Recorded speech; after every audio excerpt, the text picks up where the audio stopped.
You're listening to the ADHD Heroes Podcast, a podcast where we speak with the heroes of the ADHD community, namely educators, mental health professionals, and of course, those with ADHD themselves, to gain insights, tools, and most importantly, inspiration towards succeeding and thriving with ADHD. I'm your host, Rabbi Shmuel Reich, a high school rebbi and an ADHD coach in private practice. Welcome to the show. Hi there. It is well known that ADHD and dyslexia can be common travel buddies. So in this week's episode, I asked Rabbi Binyamin Agular, a rebbi who specializes in the treatment of dyslexia, to come on the show to discuss dyslexia and its relationship with ADHD. We discussed what dyslexia is and what it is not, the range of severity that can exist within dyslexia, what early signs of dyslexia are, the standard intervention used to help individuals with dyslexia learn to read, how the intervention needs to be applied differently when teaching Hebrew versus teaching English, the value of appreciating that dyslexia can be overcome, the challenges of treating dyslexia when a student also has ADHD and what can be done to address them, creative out-of-the-box thinking among those with both ADHD and dyslexia, and a lot more.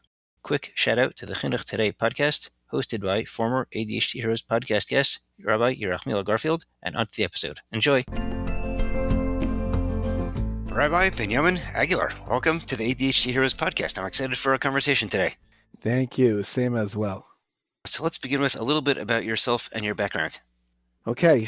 So I grew up, I'm from Oceanside, New York, Long Island. I studied in Israel for 3 years. And when I was there is actually when I started to get involved, very much an interest in special education. The head of the yeshiva where I was in told me that if I move to Israel and speak 3 languages, I'll have the entire market in that country. I ended up coming to America, came back. I got a master's in education, and I still wanted to get involved in special education.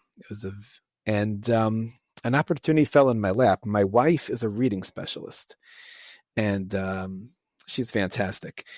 And one day she met a woman who was trying to start a school in Baltimore. And I had been teaching already for a number of years. And this woman was starting a school for children with dyslexia. And she said, if my wife mentioned my husband, and she said, she wanted my wife to be a reading specialist. But she said, if your husband is the right personality and the right teaching style, and let me look into him, I'm willing to train him in dyslexia and I'll pay for everything. And that's how it started. The journey started really there. What was the inspiration? I mean, how come you were so interested in special education? I think that I myself was a student. I struggled with concentration tremendously in school. And I had the brains, and all I had to do was pay attention. One time I got the lesson, and then I returned to my own little world in the back of the room. And at some point I realized that there were so many kids who had tremendous talents. They didn't always work out like me. I just behaved well, paid attention once, and got 100 on the test. And many of them didn't. And as I got older, I said, they have so much to them. Many of them were my friends. I was friends with a lot of different types. And I said, what if when I was older, I could follow those teachers who caught me and caught those other kids and really got us? And I could do that. And dyslexia, I felt really, really hit on that. Kids who are brilliant, but there's just something, and they can't get it until you give them that it. Wow. Okay. Amazing following a calling like that. So what is dyslexia exactly? Okay. The big question. So this has a lot of myths. I'm going to try, if you're okay, just to step back for a moment and classify it. And please feel free to ask anything. I want this to be really practical. So if something's unclear or I use terminology, please ask. So there's a category called language disorders. It's not a visual disorder. It's not even a hearing disorder. It's a language disorder. We all know that we remember things that we hear, right? We may say things like, I always forget names. I'm great at language, I'm great at words, but I can't remember names. We all have parts of language that are easier for us. Some people recall certain words or a language that's more interesting to them. But there's something called language, right? And there are language disorders that make language difficult to process and difficult to remember and recall. Within language disorders, there's a specific disorder, or we'll call it a difference. I don't know much. Disorder, a weakness or a difference called dyslexia, where the struggle is specifically in sounds. So what that means is they can hear a whole word and remember a word, but they might not remember all the sounds in the word. So you might say something like box. Okay, what sounds did I say? B, a, k, k. I got the k. No, it's x. Now, that might not sound like a big deal, but when you're learning to read or repeat back something that someone says, that's a very big deal. And if you can't recall words properly 2 minutes later, it can be embarrassing. It can be difficult when you're learning, right? Just imagine going to a class and you can't take notes because you can't remember all the sounds, or you remember sounds but misremember them, almost like a tone deaf person might sing and everyone in the room is cringing, but he thinks he did a great job. He doesn't even realize how many tunes were just off. And what happens with dyslexia, it's the same thing, but without the music. Interesting. So it sounds like, guess what I'm used to as someone who's not trained in dyslexia is the reading part of it. Does it play out in any other areas? I mean, what you're describing should play out in a number of different areas. Also, you mentioned note taking. Right. What does that look like? So that's a very good question. So often when a child with dyslexia is taking notes, he may himself write the wrong word because he'll misremember in his head. In other words, we sometimes sight read, right? You might read a word, and as you're reading, you'll finish the word. You don't have to read every letter, right? Actually, Right. I saw a great experiment once. They put a few paragraphs, I think about 700 words, on one line and asked readers if they could read it. It's sight reading. You can put in the spaces yourself. Even if there are letters missing, you could fill them in. So what happens Right. with dyslexia is if you can't remember all the sounds, your brain automatically replaces sounds or just skips them. So sometimes the kid is writing notes and he forgets what he's writing, or he ends up writing a different word. He can be writing kindergarten, k in Kinderville. What? Kinderville? How did that get on the page? But he doesn't remember garden anymore. He just can't remember what sounds were in his head. He remembers the entire word, but if the word is too big and he's writing it, he'll write something else or nothing. Does it come up in conversation? So that's a good question. So this is important again to differentiate between dyslexia and language disorders. Language is big and relates to how we understand what words mean and things like connotation and semantics and how we pronounce words. Dyslexia specifically relates to the what we call phonemic awareness, being aware of the sounds of the letters in the word. So they can have even more than dyslexia. Often someone who has dyslexia may have a little more. And what that means is he may misremember words entirely or misrepresent them. So if you say to someone something like a dyslexic boy, and I had this in my class, they'll say things like, that person, he's so loud. You mean tall, right? In their head, they were thinking big. The word Right. that popped out was loud, right? They may even misremember concepts because the words got replaced. They didn't even realize it. You'll say, oh, do you mean tall? They'll look at you like, what do you mean, did I mean tall? I mean, didn't I say that? No, you said it what in your head you imagined as the concept of tall, but different sounds popped out. Right. Wow. And these are brain based. These are neurological. Yeah, they seem to be very, very much, which is why it's really important to, if we could digress for a moment, to sort of bust the old myth about the letter reversals. People have, for, I don't know, decades, thought that dyslexia is a disorder where children reverse letters because when they write, and we can get to why that happens, but when they write, they'll frequently flip letters around or they'll confuse them. And people said, must be they see the letters backwards.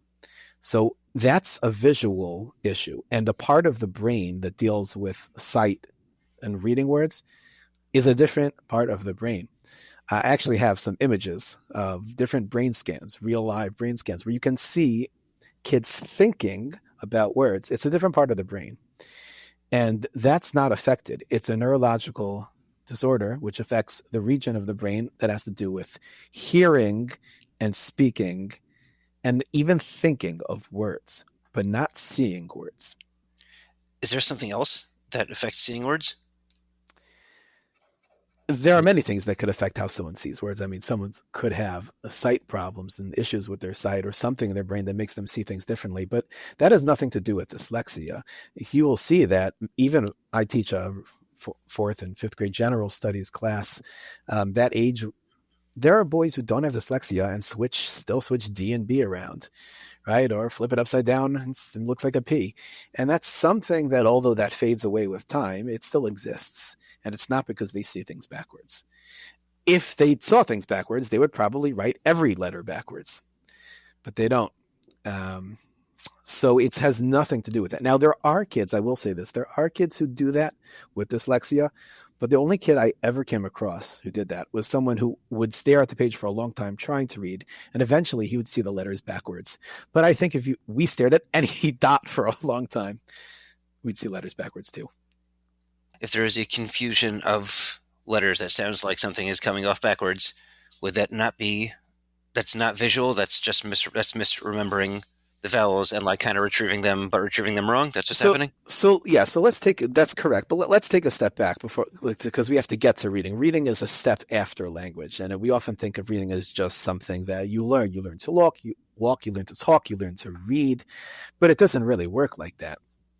You see, what's happening is when you read is as a very initial beginning learner, is you're learning to connect sounds to words, letters to sounds, and eventually building words. And the words have meaning. And you're like, oh, mom. Oh, I know what a mom is, right? Right. Well, let's say at that very first step, you're already disadvantaged. You can see the letter M. It's a nice, beautiful letter. Maybe you're very artistic, and maybe you've seen entire moms, and they're wonderful people. But the second someone tells you that letter M says, okay. Now, the letter O says, ah. And the letter says, again. Okay, there's two M's and an O. Just do the math, put it all together. Well, that boy's at a disadvantage right now. It's almost like someone who has a bad tune memory. He can't remember tunes, and the way the teacher would teach is to play everything she wants the students to remember to a tune. Well, that student's disadvantaged because if he could have remembered what he was learning before, now he's in trouble.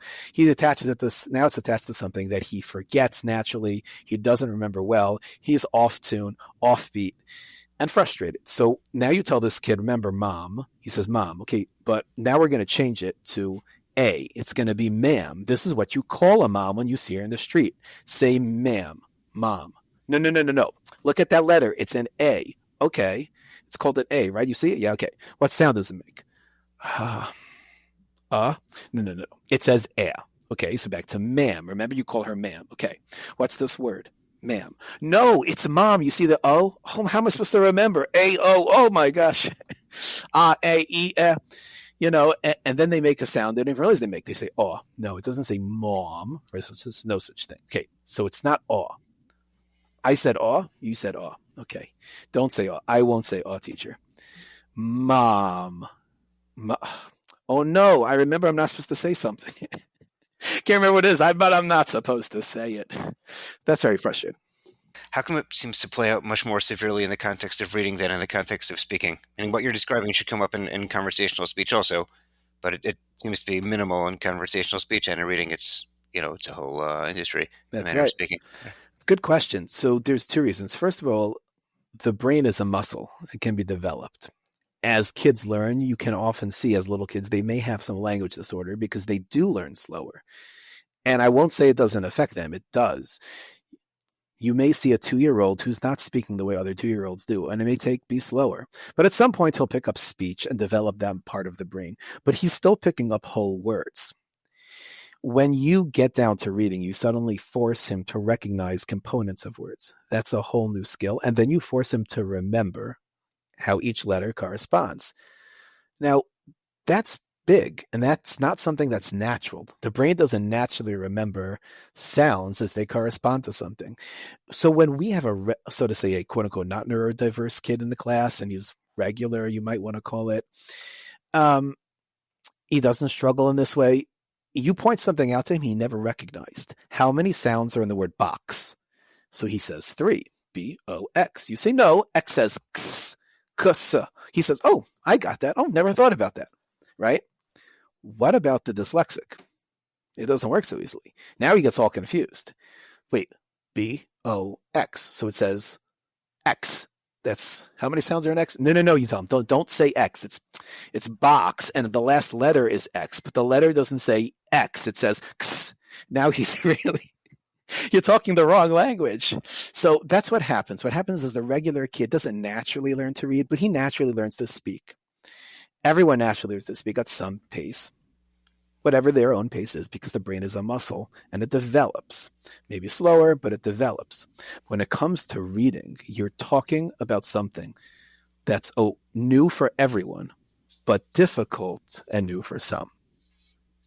So if I'm understanding correctly, it sounds like the speech element of it, they don't have to identify consonant sounds, so they pick up whatever they pick up, and it'll take a little time, but it still works. But in reading, they're learning the whole science of it, so to speak, and That's that's like right. a foreign language. Exactly. I'll give you a great example. One of my favorite examples is building. I can go to IKEA, I get myself a unit, maybe a shelving unit or a cabinet, and I come back home and I'm trying to put everything together. And that picture doesn't help.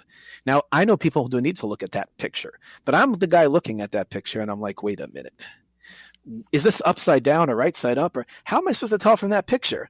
And someone else is very handy will say, well, of course it's not like this. Turn it to the right. You see the hole? Obviously, that screw goes in that hole.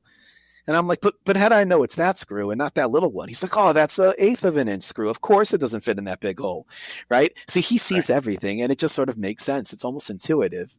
right. Me, I'm very good with building. I can build Lego, 3 pieces, Right. So for these kids, it's the same thing. You take a kid, everyone can build at some point. They're 3, they're 4, they're 5. Okay, we've got the Legos now, so to say. We can say, I love my mommy. We got it. It took some longer to get there, some shorter, but we got there. We can even talk about why I love my mommy. But then you go to this preschooler and you say, tell me all the sounds you hear in mommy. This is a very new skill. And it doesn't go away as they keep building words. And then language has funny rules. There's like AU suddenly says aw.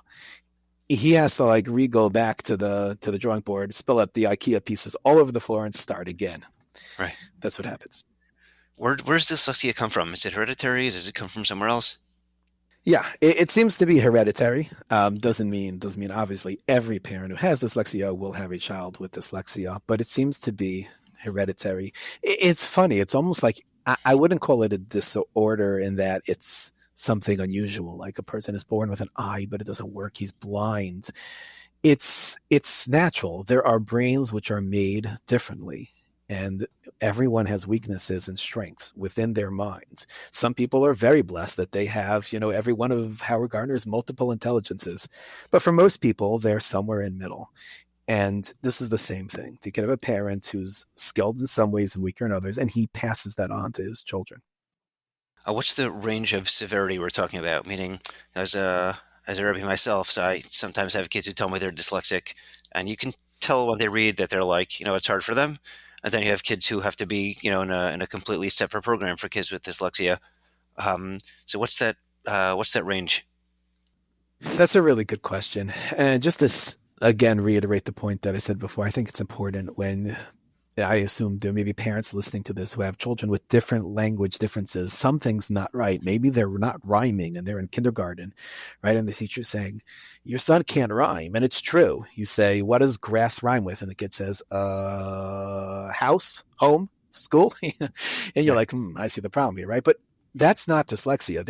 There are many differences in speech and language that aren't related to dyslexia. So it's important to recognize that dyslexia itself is pretty specific to phonemic awareness. And when kids have it, they often have components that relate to other things, like understanding exactly what words mean that can relate to it. But it really relates to recognizing words, not only how it sounds to them, but how they say it back. So because that's the case, when you have a boy in your class, when you say he's having trouble reading, it's important to know he may not have dyslexia. Some boys have trouble reading, because they have ADHD and they needed a more creative way to learn. Some boys may have a different language disorder where their vocabulary is weak or they don't understand connotation, right? Some boys may have a weak processing speed or just a weak working memory. There are so many other components to the mind. The mind is so incredible and so many pieces on learning that it's always hard to know. So I just want to point that out. That's really important. But when it's dyslexia, so you're right. You have the top boys. They're like tier 3. They are very severe. They're the kids who are still in first grade. They're the ones saying box, k, oh no, what happened? Right. Right. And I'll give you an example of an older boy where you would say, well, that's severe dyslexia. So when I taught in a school for children with dyslexia, I taught Judaic studies. And there was a boy there who really struggled. An amazing kid, really unbelievable. But the poor guy, he really struggled. And he was struggling with the letter Vav. So just to take a step back, the way Hebrew works is that letters can translate into whole words. So there's a letter called Vav, and that Vav, when it's on the right side of the word, and the right side of the word only, it can translate into English as the word end. Now, this boy knew that the Vav, when you see it, it means end. But remember, that's only when it's on the right side of the word. What if you see this letter in the middle of the word, or on the left side of the word? And English and Hebrew reads from right to left. Okay, so this is a weak spot, right? He's older. He's not just remembering sounds, but he has to remember that a letter means a whole bunch of sounds in a different language. Okay, so this is again hitting on his weakness. The poor kid, every time he saw that letter, it was end. Right? Now that's very confusing. Imagine reading the word reading English, and you have the word A. A can be its own letter by itself. And every time you see the letter, you have to stop and say A. So if you're reading apple, it's A, apple. You must say A. Now that's going to be a problem in life. You're going to speak stammering your way through reading anything.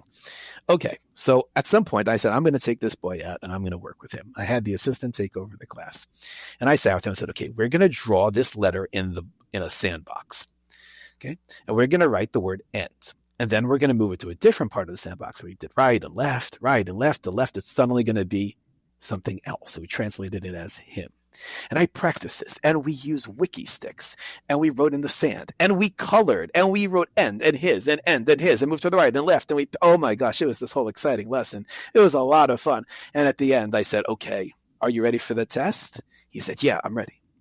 Okay, if you see Vav on the left side of the word right here, and I pointed to it, what does it mean? And he's thinking, he's like, of? Oh, man. Right? So there you have it. That's an older boy version. He was 11, an older student version of the same issue as they go to life and compound. So if you have a boy in your class who was that first grader and he's still struggling for 10 minutes to remember a letter or a word, you're going on for days. Chodesh or something in Hebrew always means, in his mind, moon. You're like, I know it means month and months relate to moons, but month and moon are different words. And he can't get it out of his head. So that might be a sign of what we call tier 3. Those are the boys that may need their own class. For them, it's very embarrassing. It's painful. And they can take it very personally. And unless they have a good support system, it's really, really difficult for them to go through life and build their self-concept as a learner, as a smart kid, when they're doing something that they understand is so different than everyone else. Tier 2, they may need a resource room. They're the kids who need extra support. The class may be a little too fast. And they have it. It's mild. They need extra prompting, someone pointing out and giving them a creative way to remember what words mean or have they sounds and the differences in vocabulary between words. Then there's the real tier 1. It's very slight. Probably if a teacher had good training or understood a student or he had a tutor in the evenings, that boy would be just fine. Is he going to remember every word or pick up every nuance as quickly as others? Maybe not. But he'll be fine, because he can sort of get by if he's a good student, especially if he's trying. He'll get by. At what age can signs of dyslexia begin to become evident? As I said, I've seen this before, many of my students were late bloomers when it came to speech. But dyslexia itself is pretty specific, phonemic awareness, of being aware of sound. So that can start in kindergarten already. Often kindergartens nowadays have assessments. There's DIBELS, the dynamic indicator of early literacy, and other tests where they're specifically tested in this skill. And if they're flagged, It's possible they're still a late bloomer, but it's very likely it's dyslexia. What are the early signs people should be looking for, parents or teachers? So, as I said, it's probably not just going to be language and speaking and understanding and rhyming, which are all skills that kids should be able to pick up in kindergarten. And it's going to be specific to the phonemic awareness of sounds. And this is something that's really heavy, especially in first grade where they're learning to read. You're hitting word, letter, concepts all the time as they get to what we call morphemes, words that mean something by themselves, and other kids will recognize, and in Hebrew we have it also, shorashim, words where kids will recognize connections, like, oh, wait a minute, like understand, under, oh, like going under something, teacher, but you're like standing under something, is that, and all the kids will laugh and they'll make jokes as they're discussing understand. So the kid who doesn't get it at all, and also can't seem to get sounds. He's missing all the jokes. He's missing everything. He's confused in class. And when you ask him to say a word, when you ask a student to say a word backwards, like, can you show me what a palindrome is? You know, like dad, if you read it backwards, it says dad. He's like, what? So that kid who can't figure that out, that's a sign. But again, it's going to be specific. It's not just the kid who doesn't pay attention or the kid who doesn't remember things the teacher says. And that's really important also because sometimes parents panic and they're like, oh my gosh, dyslexia. First of all, we can discuss dyslexia can be overcome. So I don't know if panic is the right approach ever. But it's certainly just a weakness is not dyslexia. Right. So it sounds like, if I'm understanding correctly, early on, there can be weaknesses that will be evident in terms of their understanding of language.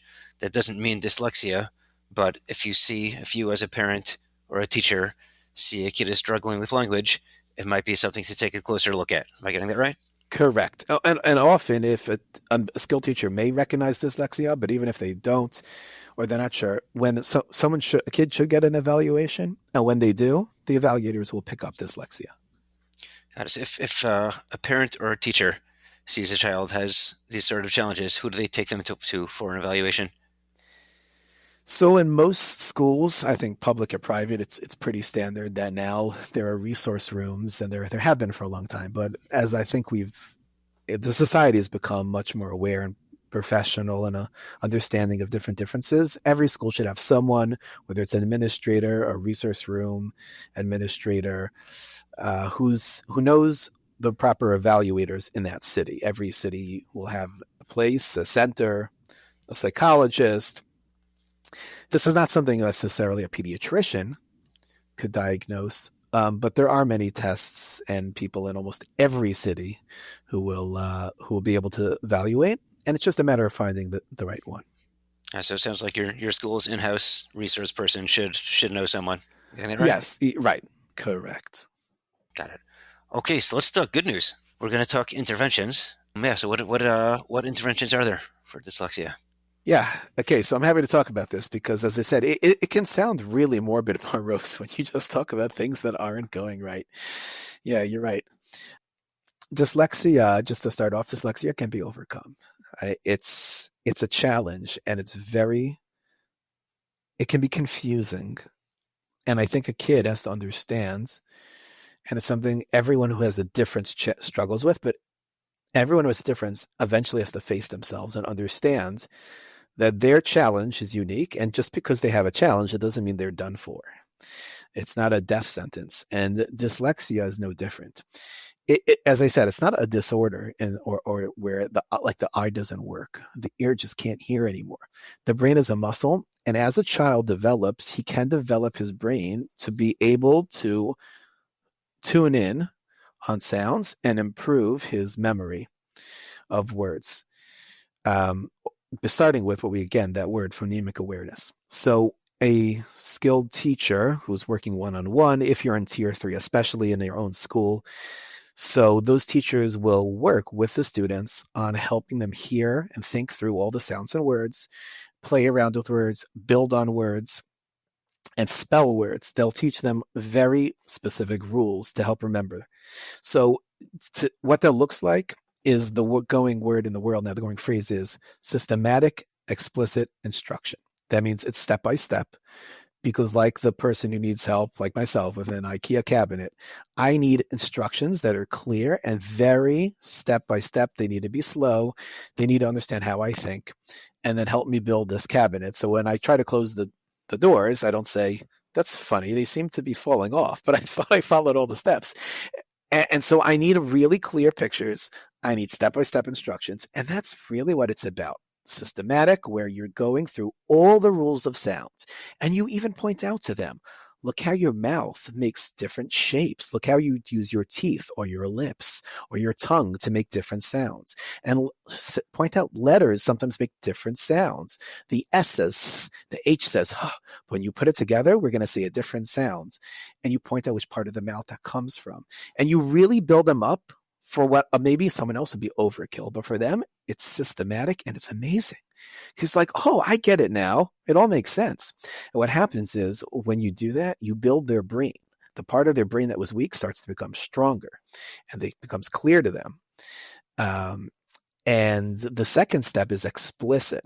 So that means you're very clear. You can't skip something. You can tell them when they're reading a word, we're not going to talk about those letters. That GH at the end of the word, it looks really funny, right? It looks like it says G. Well, we're not going to discuss what that actually says right now, or I'll tell you, but I won't tell you why. You can say that, but you have to be explicit. Because again, if you just take a bucket of screws and wood and pour it out on the floor in front of someone who feels like they struggle with building and doesn't have spatial intelligence, it's overwhelming. And so these kids are not going to say, oh, you know what?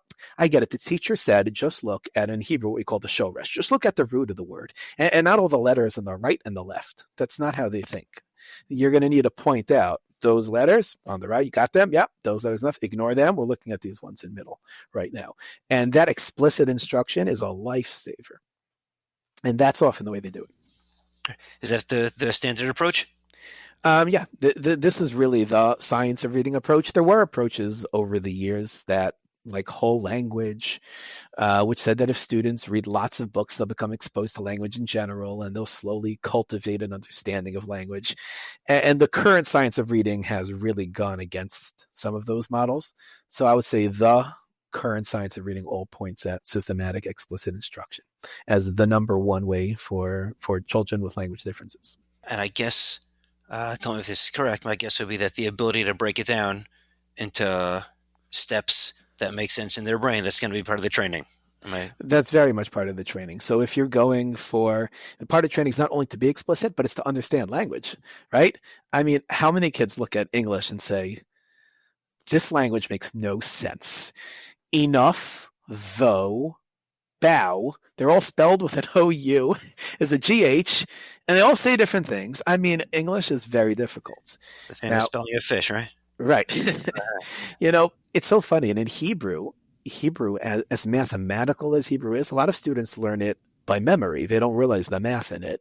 They're memorizing, okay, this word says that, and that word says that, and vayikach says that, and lilkach says that, and yikach says, and for kids who struggle in this way, sometimes the teacher themselves has to go back and understand exactly how the language works.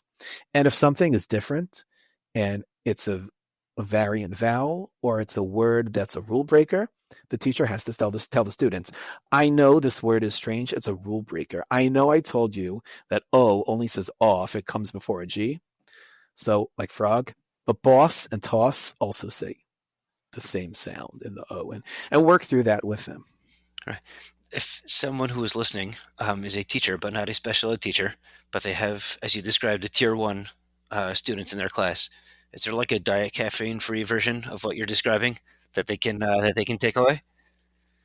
Yes, I think for that kid, when he says, I don't understand, working through every step with him and saying, where did I lose you from beginning to end, that's going to really help him. But what you don't want to do if a kid says, I can't write this. This is too confusing. The worst thing you can do is say to him, I think you're right. You can't do it in this class. Maybe take it home for homework. Because really he could do it if you would walk him through the steps and and he himself may figure it out as he's talking that sentence out with you. Just give him that chance, and you'll see that step-by-step approach will really save him and save you the difficulty of the next day and the week later and his report card and how he's doing. If you can give him those 2 minutes, you could figure out what small step he's missing. Right. Cool. You mentioned in the pregame that there could be a difference between interventions in general secular studies and Judaic studies. What can that look like? I guess why is that, and what can it look like? Yeah. So why is that? There's a few reasons. So again, one of the difficulties, I think, and it's only a 45-minute podcast, but one of the difficulties is that there's so much to talk about. And so I'm going to try to make it really as simple as possible. In English, when you're talking about kids, so before we get to older students, middle school, or even upper elementary, when you're talking about children, teaching them to read and teaching them language, English is confusing in a way that Hebrew isn't, and that's a disadvantage. English has letters that don't say the sound. So H doesn't say A and doesn't say ch either. That's very confusing. What does the letter H say? Ch. No. H. Okay. How about W? Duh. B, U, Y, U. Nope. Not one sound in the name W. It says W. Very difficult. And Hebrew is not like that. Hebrew says the letter Hey says H, and Zion says Z, and Kuf says K. And that's actually very helpful. There are also more sounds. In English, there are 44 sounds, and potentially more, depending on your dialect and where you're from. The English language can say 44 different sounds by combining letters. In Hebrew, we have 32 sounds altogether. So you're learning a smaller set of sounds. That helps. Hebrew's mathematical. Everything just adds up when you learn the skills. English is mathematical if you understand French and Latin and German and Hebrew and a lot of things, and history. So English has a disadvantage. But Hebrew has two disadvantages that English has an advantage for in our American society where we speak English. Kids connect words eventually as you're reading to sounds that they're familiar with. And therefore, it's easier to teach a kid English than it is Hebrew because they speak English. So they make connections. Oh, right. Yeah, that's how my mom pronounces that word. She actually says potty instead of party. Yeah. And they can make these connections from their life. That's so helpful, right? When you're teaching a kid who's struggling and he gets excited. When you're teaching Hebrew, it's much more difficult. It's I can't call it Chinese. I could call it Hebrew. It's Chinese. It's Hebrew. It's something that doesn't have meaning. And then you have to teach translations. So after you finally help them read the word correctly, now they have to translate it. More language. That's difficult. Hebrew also has nakudos for vowels. They're dots. And sometimes those vowels change for all sorts of grammatical reasons. And as you know, when you teach Hebrew, you teach the shoresh, the main root word. The problem is that root word looks different when there are different dots underneath. That kid who's dyslexic perceives it as different. You told me it's daber is speak. Now you told me it's diber is also speak. I'm very confused. Is it D or da, right? Like, oh, but it's just the nakuda. Just the nakuda doesn't help the kid. Saying that doesn't help. So Hebrew has some nakuda and translation disadvantages, and you don't speak the language in America as well as English. And English has a disadvantage that the complexity of the language, the red language, and the letter sounds connection can make it weak. So you have to come up with ways to be explicit and systematic for solving both those issues, and they'll look different for Judaic studies and for English. You mentioned some before, but are there any other common misconceptions about dyslexia that you want to set straight? The visual one is a big one. One thing I wish, it's not something that could be easily removed. But I think that for those who have it and their parents, dyslexia sounds very frightening. But really, if clear, systematic, explicit instruction works, then it shouldn't be as scary as it sounds. Because I'm not saying, and I don't think you'll hear anyone say that there's no surgeries, there's no special medication, you don't know you need to go for EMDR. You need a teacher who can figure out how you think and then build you up. And I think that's really important to understand. And when you had the whole I myth about kids seeing letters backwards, it sounded very frightening. I mean, what if one day a kid's driving and he sees a stop sign and today it looks like it says go? That is very scary. What are you going to do? It may be color, it's red, so I guess they'll figure out it doesn't say go. But that's not the case. And therefore, I think approaching dyslexia with calm, number one, is going to be important. And also with a sense of understanding what strengths they have, I think that should change the picture of dyslexia. Since this is the ADHD Heroes podcast, we must ask. We know that ADHD and dyslexia are common travel buddies. How does this complicate things in terms of addressing it? Yeah, it certainly does. It certainly does. I mean, as you know, ADHD is makes things difficult. School can be difficult for a child with ADHD. He can hyper focus on something he likes and avoid something. He can't even help himself. He just can't focus on something he doesn't enjoy. Well, what if you don't enjoy language, but you need a systematic, explicit instruction on every detail of language? That's a double whammy, right? Not only does the kid badly need to concentrate and focus and practice, but it's hard. And then how does he remember it? Well, you all know that when you're spacing out in a professional development or you're half asleep, but you can hear the words that when you finish the professional development, you might stand back and say, I can't remember a thing. Oh no, I remember something. 2 days later, all gone. All gone. You have the presenter's name. You're starting to, it's fading. What did he look like? It, that's what happens when you have ADHD and you're not able to focus, and you really aren't with dyslexia. It becomes very frustrating for All those right. children. So what do you do? So one of the important aspects of I think dealing with dyslexia is using the strengths of a dyslexic. So I find often dyslexics are very, very clever. Many times they're creative also. In fact, if you look on LinkedIn, there's a skill, dyslexic thinking. It's a skill. You have it because they're very clever. I mean, these kids are clever. I could tell you stories. I had a kid in my class. I don't know how he figured things out. He just did. Maybe it was intuition. But one day I walked in the room and I had been looking to go back to teach special ed in the school I was teaching before I taught in this dyslexic program.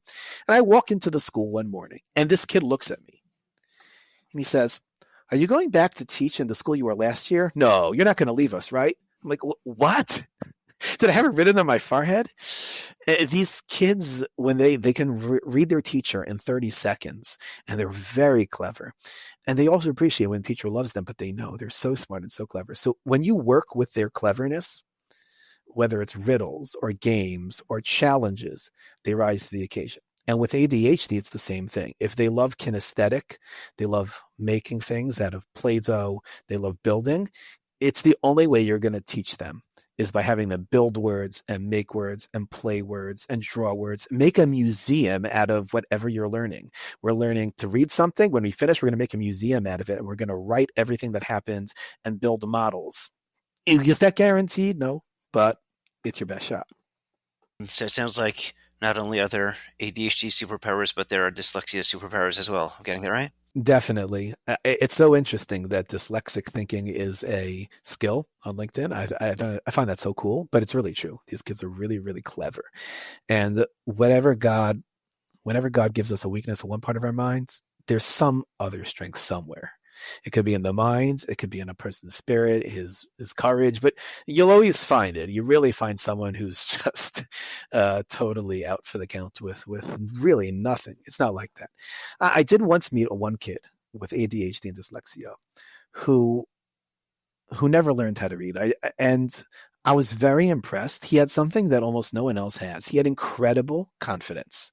Most kids who don't get interventions become unconfident. They become despondent. They are embarrassed. This kid was 22 years old. He had ADHD and dyslexia and he couldn't read. He couldn't read. And he became a professional gamer, and video game companies paid him to play video games for them. Now, is that the path everyone will take? No.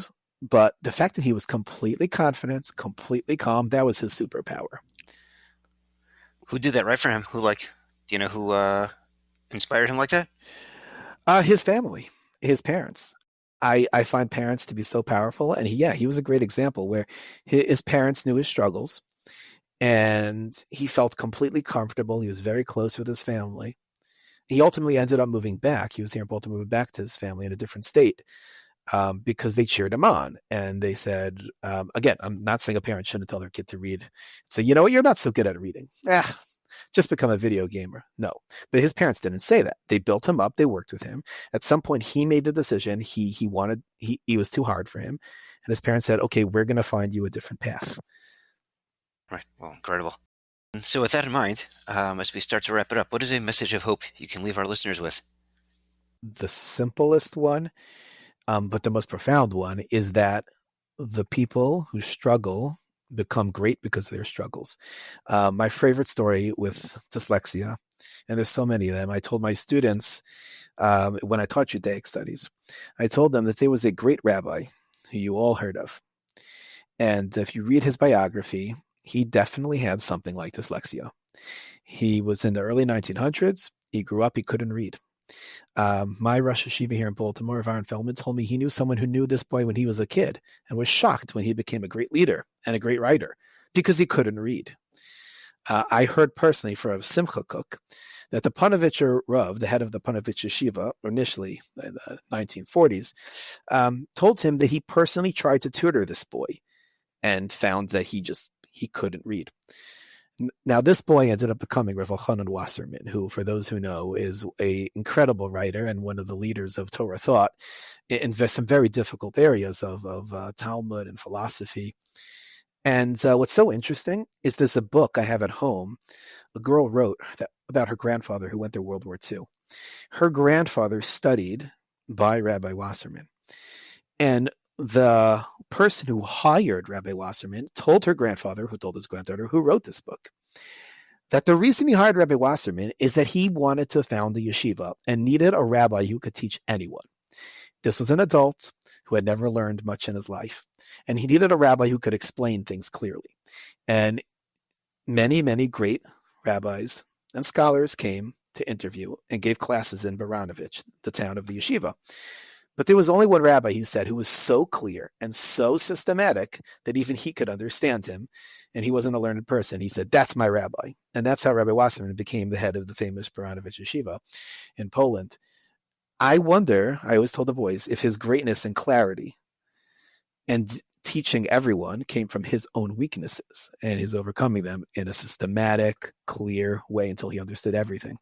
And I feel that for those who have dyslexia, they'll see one day that their skills, their confidence in facing it, their courage, their connection with their parents and families, they work through it, will serve them very well. So they shouldn't run away, but they should go through it and realize they're going to become great. Well, incredible. How can people get in touch with you if they want some more of this? Thank you. So my email is bagular, Bagular, at talmudicalacademy.org. I know that's a big name, but you could always look it up, Talmudical Academy in Baltimore, and you'll be able to find it. Bagular at Talmudical Academy. Okay, great. Anything else you wanted to mention today? Just a shout out to you and everything you're doing. I think that this is amazing, giving people resources and tools in these areas. And God should can give you and all your listeners continued success. Thank you. Right back at you. Thank you. Rabbi Binyamin Agular, thanks so much for joining us today. This is a great conversation. Thank you.